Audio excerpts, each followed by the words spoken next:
bonjour!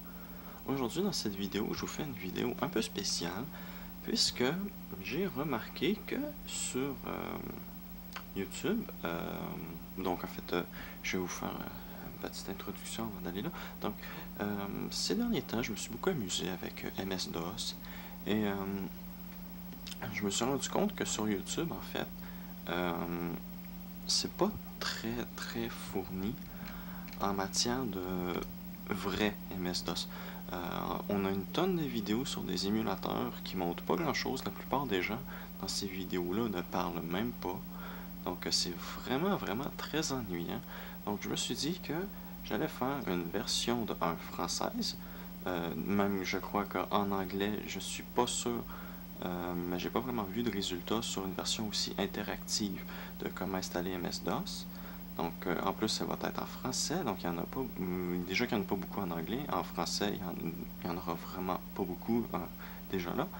Donc, je me suis dit que j'allais faire cette vidéo un peu pour vous montrer vraiment de façon interactive, sans utiliser, filmer une capture d'écran et pratiquement pas parler dans les vidéos. Donc, je me suis dit que j'allais faire une vraie installation de MS-DOS. Donc, pour commencer, pour installer MS-DOS, si vous n'êtes pas chanceux comme moi, que vous n'avez pas les disquettes officielles Microsoft, il faut que vous, de un, soit que vous les achetiez. Donc, si vous voulez rester légal, je vous conseille de faire ça, mais Microsoft s'en fout un peu qu'on télécharge MS-DOS. Donc, dans les faits, vous pouvez facilement aller télécharger une image du MS-DOS que vous voulez. Donc, moi, je vous conseille d'installer MS-DOS 6.22 étant le plus récent. Donc, comme j'allais vous dire, il faut que vous alliez télécharger des images disquettes, parce que oui, si vous voulez l'installer physiquement, il vous faut des disquettes.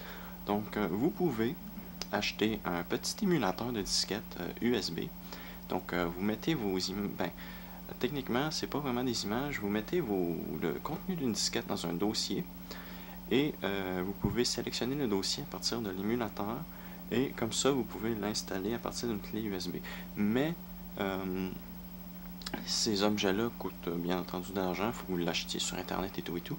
Donc c'est pratiquement presque plus facile de trouver des disquettes que les gens se débarrassent aujourd'hui que d'aller s'acheter ce bidule-là. Donc, on va commencer par faire les disquettes.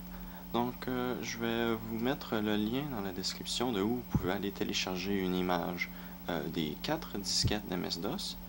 Donc, avec ça, vous allez pouvoir faire vos disquettes. Donc, on va commencer par le programme, en fait, pour faire les disquettes. Donc, hop, laissez-moi me pencher parce qu'il faut que je puisse accéder à l'ordinateur. Donc, là, pour l'instant, vous voyez un Windows 98, mais ça n'a pas rapport. Donc, voilà, on va nettoyer la souris à boule, on va la faire marcher un peu. OK, donc, pour votre vision, on va mettre ça à 60 Hz, voilà. Oui. OK. Donc, voilà, vous avez une image stable pour vous. Donc, vos yeux ne souffriront pas. Donc, mais les miens, oui, par contre. Donc, on va commencer par créer l'image. Donc, pour ça, il faut un programme. Et le programme, j'en ai deux à vous proposer. Donc, il y a le septentiternel. Laissez-moi le trouver. WinImage, voilà. Malheureusement, ce programme est payant. Donc, moi, je n'utilise pas ce programme, à moins que vous devez absolument faire des images de disquette au format non standard.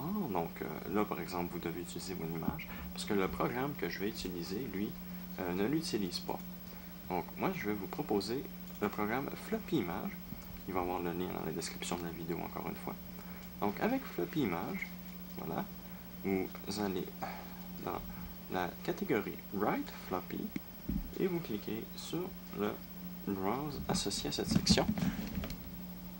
Ok, donc je m'assure que vous voyez à peu près bien.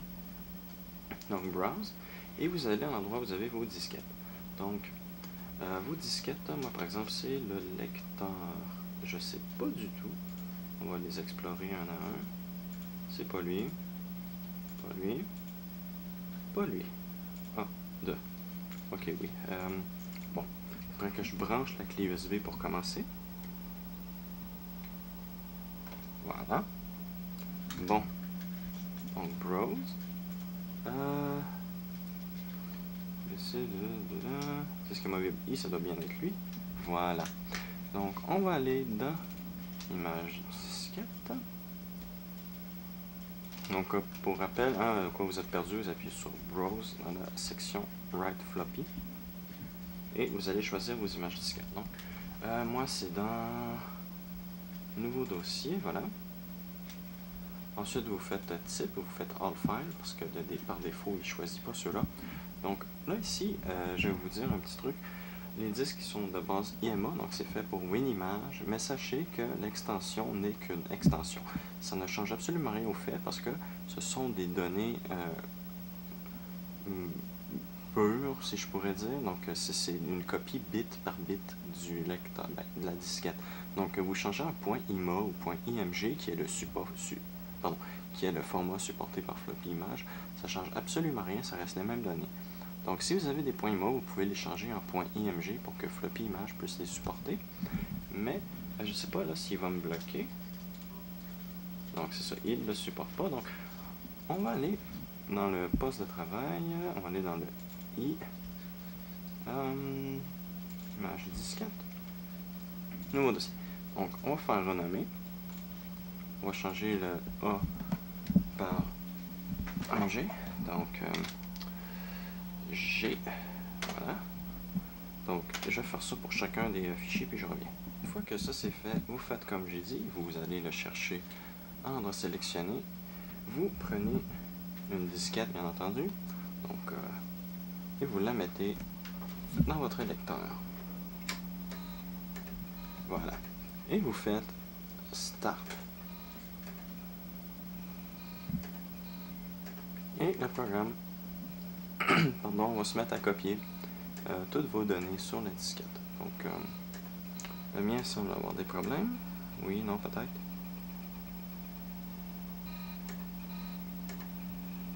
Ben, voilà. Ok, donc, faut savoir que ça c'est un lecteur LS120, puis ça c'est en dehors de la vidéo. Donc, bon, vous avez compris comment faire pour les disquettes. Donc, pendant que moi je vais couper, donc faites vos images disquettes de la façon que je vous ai montré. Et moi je vais revenir après ça. Ça copie. Donc j'ai été obligé de changer de disquette pour une raison qui m'échappe. L'autre disquette voulait seulement aller à 1,4 kHz. Donc voilà. Donc voilà, maintenant que vos disquettes sont gravées, il est temps d'installer MS-DOS sur votre ordinateur. Donc moi, puisque j'ai les disquettes officielles Microsoft, je vais me permettre d'installer ma version personnelle de MS-DOS 6.2. Même si vous allez avoir 6.22, ça ne changera pas grand-chose. L'installation est identique. Donc, vous prenez votre disquette et vous l'insérez, bien entendu. Démarrez l'ordinateur. Et, alors si vous pouvez voir le disque dur, il s'agit d'un disque dur de 127 mégaoctets. Donc, on va attendre. Voilà. Bon. Donc, maintenant que MS-DOS est en train de charger, il va démarrer l'installation. Donc nous, on ne veut pas l'installation tout de suite parce qu'il faut vérifier l'état du disque dur. Donc vous, si vous ne savez pas quel état est votre disque dur, il peut être dans 3 états. Donc il peut être soit non formaté, donc c'est illisible complètement pour MS-DOS. Il peut être il peut avoir été... le disque peut avoir été configuré pour être utilisable, mais pas formaté. Donc MS-DOS va pouvoir voir le disque, mais il ne pourra pas l'utiliser. Et vous pouvez avoir un disque dur configuré et formaté, donc vous pourrez installer MS-DOS directement. Mais moi, c'est pas le cas, ce disque dur, je viens de lui faire un formatage de bas niveau, donc il n'y a absolument plus rien dessus. Donc, on va faire quitter. Vous faites F3 deux fois. Une fois que ça c'est fait, vous arrivez à les lignes de commande. Donc, vous tapez F disque. Voilà. Et vous faites création. Ah, il est en clavier français, je ne peux pas utiliser la touche 1. Donc, on va utiliser le numpad. Donc, on va faire une création dans le lecteur logique. création d'une partition MS-DOS principale. Hein. Donc, F10 vient de vérifier notre disque. Il en a trouvé un. S'il n'en trouve pas, il va vous dire qu'il n'a pas trouvé de disque dur. Donc, ici, il nous demande si on veut utiliser l'espace maximum. F-Disk, je vais vous dire ça, quand il va détecter votre disque dur, puis qu'ici, il se rend compte qu'il fait plus de 512 mégaoctets, il va vous demander si vous voulez supporter les disques durs de grande capacité. Ça, ce que ça permet, c'est que ça permet à F-Disk de formater votre disque dur en 2 gigaoctets. Si vous avez un disque dur de 4 gigaoctets, par exemple, vous faites oui, vous formatez en 2 gigaoctets, il va vous rester 2 gigaoctets, vous n'aurez qu'à faire une seconde partition avec F-Disk.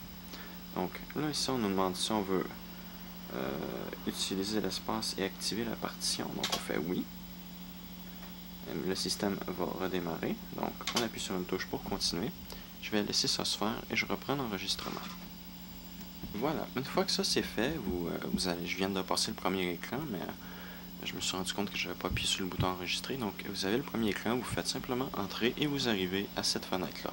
Donc tout ce que vous avez à faire, c'est formater ce lecteur. Si vous voulez lui faire quelque chose d'autre de spécial, vous pouvez toujours faire F3 et le formater à votre façon. Donc, bon, moi, j'ai pas besoin de plus, donc on va faire formater ce lecteur. Encore une fois, je vais passer le temps de formatage. Donc, je reviens. Donc, le lecteur a presque terminé de se formater. Voilà, donc vous, ça risque de prendre plus de temps. Si votre disque dur fait par exemple 2 gigaoctets, le mien ne fait que 127 mégaoctets, donc ça aura été très rapide. Et aussi, ça va dépendre de votre contrôleur disque dur. Donc, le mien, c'est un 486, donc le contrôleur est assez lent. On va changer les paramètres. Donc, moi, puisque j'habite... voilà. Ici. Ah, non, il ne veut pas. Bon. Puisque j'habite au Canada, on va donc mettre Canada anglais. Parce que français, il ne veut jamais l'utiliser. Je ne sais pas pourquoi.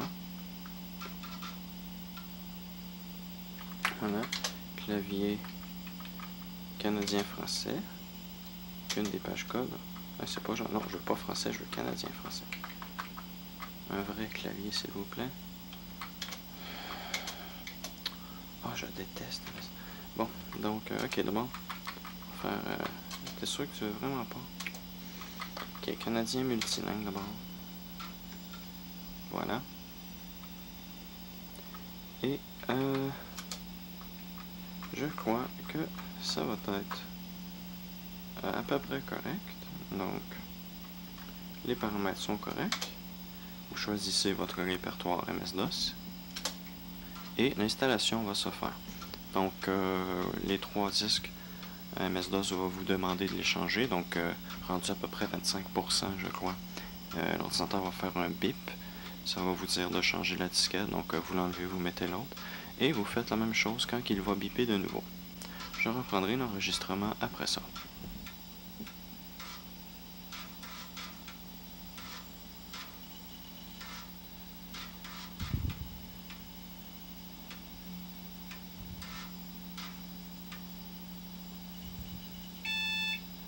Bien. Donc, une fois que ça s'est terminé, hop, on enlève la disquette, on fait entrer, et votre ordinateur va redémarrer et vous verrez votre MS-DOS démarrer pour la première fois sur votre vraie machine. Ça ne devrait pas être très long. Voilà, donc démarrage de MS-DOS.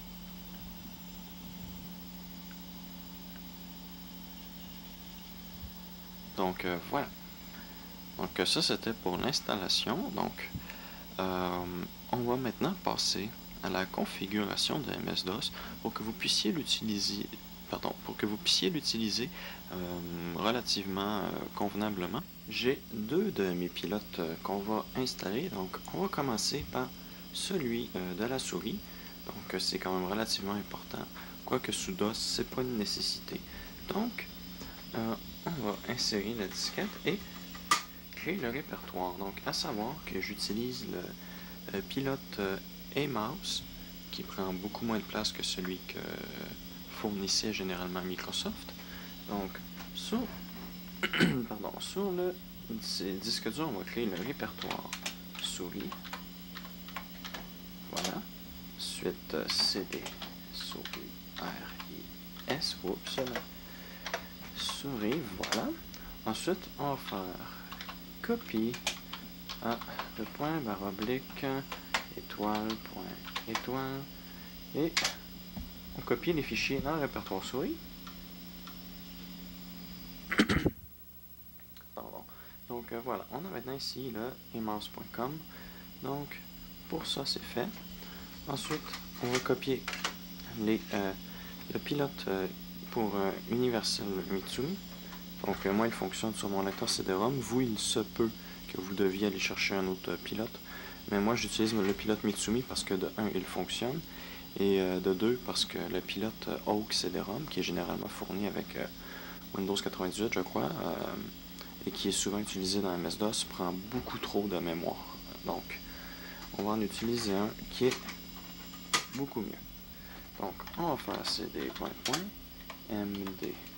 cd-rom. Voilà, pas besoin de faire de majuscules, MS-DOS convertit tout en majuscules. Donc cd-rom. Voilà. Ensuite, pardon, on va aller dans le lecteur A, parce que j'ai besoin de voir le fichier. J'oublie toujours son nom. Donc il s'appelle mtmcdai. Donc copie copie à de point barre oblique astérix point sys. Voilà. Donc ça c'est copié. On va maintenant aller cd par point, aller dans le utoexe.bat, utoexe.bat, voilà. Et on va ajouter deux commandes pour vous. On va commencer par doski parce que c'est quand même assez important. Doski, voilà. Et ensuite, on va inscrire ici. En fait, non, je vais même faire une autre chose pour vous. Voilà. Ici, dans le path, ajouter point virgule, C, deux points, barre oblique arrière, souris. Voilà. Comme ça, ça va nous simplifier grandement la tâche. Donc, ensuite, on inscrit amouse.com. Le logiciel, quand vous allez le démarrer, va automatiquement détecter que c'est une souris PS2. Si vous utilisez une souris en port série, vous devrez inscrire, par exemple, barre oblique 1 pour le COM1 ou barre oblique 2 pour le COM2. Mais ça, c'est en dehors de nos choses. Donc, ça ici, c'est fait.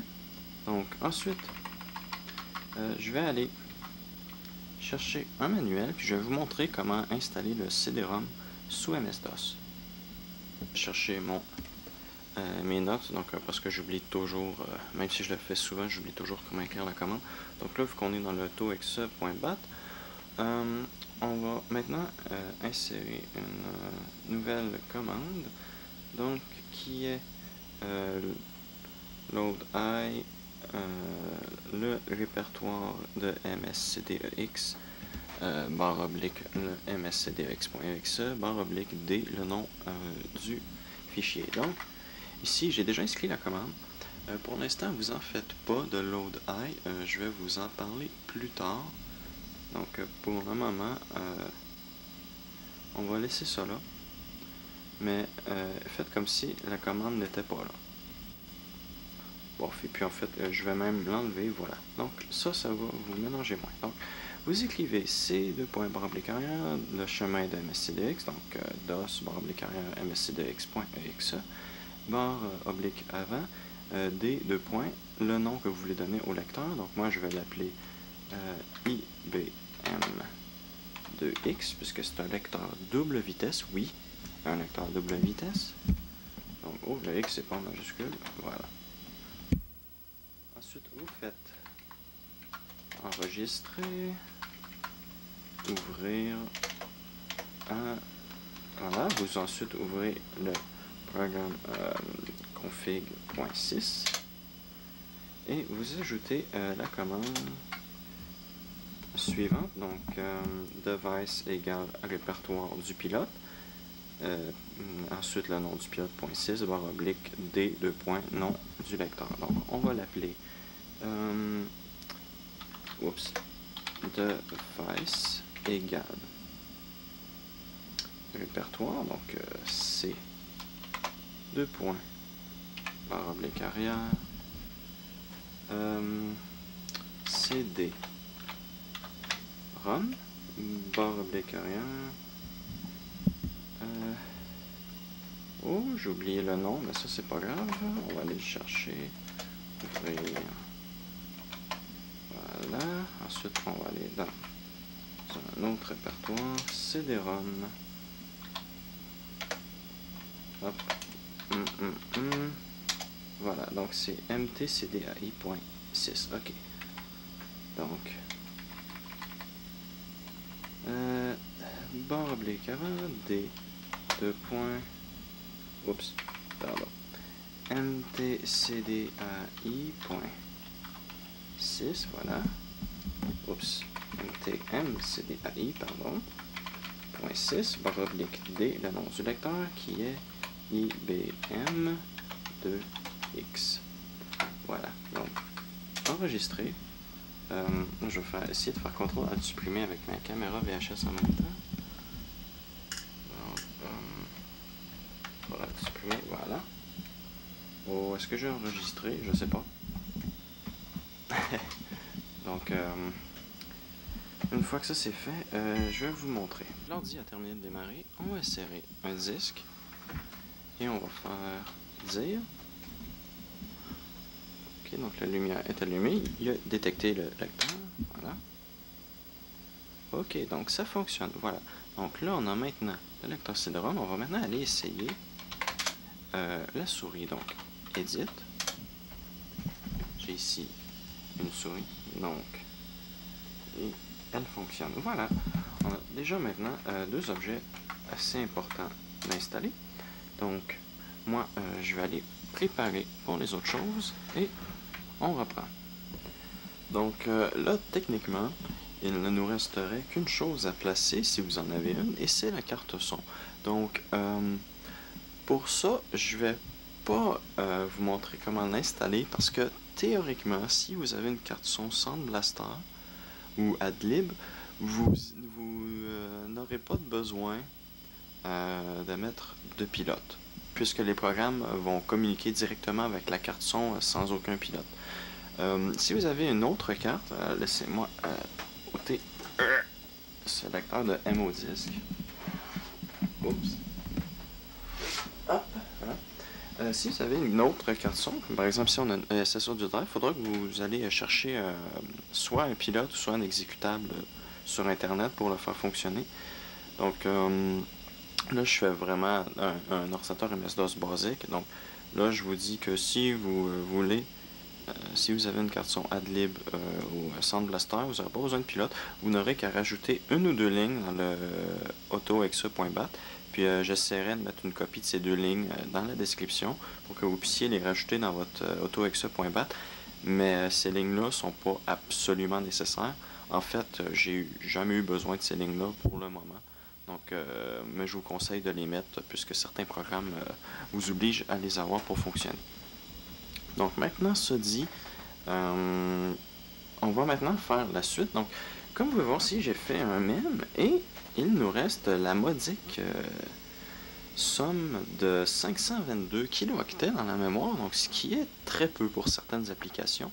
Certains programmes demandent 600 kilooctets, donc il faudrait bien avoir plus de mémoire. Donc, ce que vous pouvez faire, Microsoft a intégré dans MS-DOS, à partir de MS-DOS 6.0, je crois, le magnifique utilitaire qui s'appelle MemMaker. Oups, si j'écris pas n'importe quoi. Maker. Cet utilitaire va vous permettre de gérer la mémoire de MS-DOS. Donc, on va continuer. Donc, moi, je vais faire la personnaliser.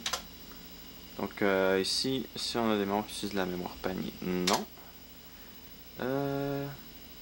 Le premier son, on va faire non, parce que les TSR, il peut s'en occuper relativement bien. Examiner la mémoire supérieure de manière détaillée. Ça, on n'a pas besoin de Windows encore parce que... Oups. Bon. Donc, ok. Bon, donc, je vais... Je vais... bon, j'appuie sur Entrée, donc je vais juste redémarrer le programme pour que vous puissiez voir. Mais en gros, ce que ça va faire, c'est qu'il va redémarrer 2 fois MS-DOS pour voir si la configuration qui est effectuée automatiquement fonctionne. Voilà, on va reprendre. Donc, comme je disais, on va pas spécifier les programmes en résidence mémoire. On va pas s'occuper d'examiner la mémoire supérieure détaillée. Par exemple, on va lui faire rajouter la région pour monochrome. Donc ça, c'est si vous n'utilisez pas un écran monochrome. Donc ça, on va faire oui.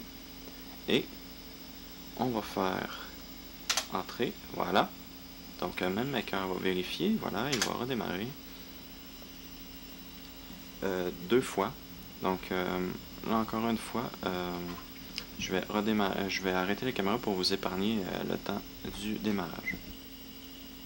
Donc le premier redémarrage, donc on nous dit qu'il a trouvé une bonne configuration, il nous dit qu'il a détecté la meilleure configuration et il nous demande de redémarrer.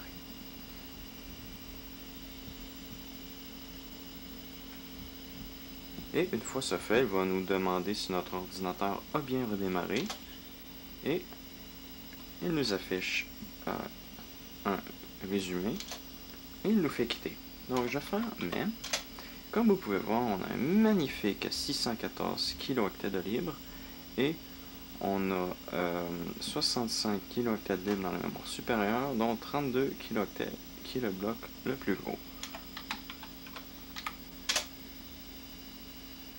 Donc voilà. Donc je vais aussi... ouais, donc ok, c'est bon. Donc voilà, donc là vous avez ça pour le moment. Donc vous avez à peu près bien optimisé la mémoire sur votre ordinateur. Donc vous avez bien, dans la majorité, configuré votre MS-DOS. Donc je vais essayer de vous montrer comment regrouper les régions, parce que là on a 4 régions, puis sur cet ordinateur-là, du moins, je peux faire en sorte de les regrouper pour avoir que 2 régions. Donc ici, la 2, la 3 et la 4 seront regroupées ensemble pour avoir 160 kHz. Donc je vais aller chercher la commande que j'avais, je vais vous la donner pour si vous avez un problème semblable. Donc je reviens. Trouver la commande que je cherchais, donc ici l'autre région mémoire que j'ai rajouté, c'est I égale E000-E F. Donc voilà. Ça se peut que ça fonctionne pour vous comme ça ne fonctionne pas. Moi j'ai l'impression que c'est parce que j'ai un IBM, car mon 486 ici n'a pas cette commande là et il n'a que 2 régions mémoire lui aussi. Donc ça c'est si vous avez un problème avec beaucoup trop de petites régions mémoire, essayez de rajouter cet adressage mémoire là, peut-être que ça va régler votre problème. Donc si je fais MEM, vous pouvez voir qu'on a 602 kHz de libre. Ça doit être parce que ma maker a mis une mauvaise commande à notre programme, puis vu qu'il manque la région, il n'est pas capable de le sauvegarder. Et vous pouvez voir qu'on a 602 kHz et 96 de libre en mémoire supérieure. Si je fais même /F, vous pouvez voir qu'on a maintenant que 2 régions. Donc si je fais même /C/P, voici, c'est le programme ici qui n'a pas réussi à se charger. Puis le 7 vert. Mais bon, ça, je vais refaire un même maker, puis je vais voir si ça a fonctionné. Voilà, nous sommes retournés à 614 kHz de libre et 81 du bloc mémoire maximal supérieur libre, 81 kHz, ce qui est beaucoup mieux que tout à l'heure. Donc voilà, c'était comment configurer votre MS-DOS de base. Donc je sais, j'ai peut-être oublié 2-3 petites choses, mais soyez quand même un peu indulgents. Je suis pas un expert en MS-DOS, je suis loin d'être un gourou. Donc j'ai seulement voulu faire une petite vidéo pour aider les nouveaux, pour qu'ils puissent avoir un ordinateur à peu près utilisable. Donc Grâce à ça, vous devriez avoir un ordinateur avec un lecteur CD-ROM. Ça, c'est si votre ordinateur a un lecteur CD-ROM. Puis, pour que vous puissiez utiliser la souris. Et la carte son, généralement, ça se fait tout seul. Donc, comme je vous ai dit, si votre carte ne fonctionne pas, c'est que vous aurez probablement de besoin d'un programme ou un pilote spécifique pour cette carte-là. Comme ma ESS Audio Drive, je dois utiliser un EXE spécifique pour ce genre de carte-là. Donc voilà, en espérant que vous avez apprécié cette vidéo et à la prochaine.